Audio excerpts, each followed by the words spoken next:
జై శ్రీరామ్. ఓం నమో నారాయణాయ అనే మంత్రం నుండి రా అనే అక్షరాన్ని, ఓం నమశివాయ అనే మంత్రం నుండి మా అనే అక్షరాన్ని తీసుకుంటే రామ అనే మంత్రం ఏర్పడుతుంది.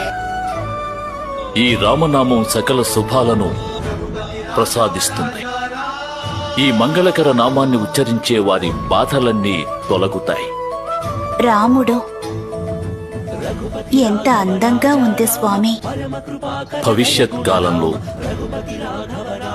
ఈ అద్భుతమైన నామమే ప్రతి ఒక్కరిచే ఉచ్చరించబడుతుంది.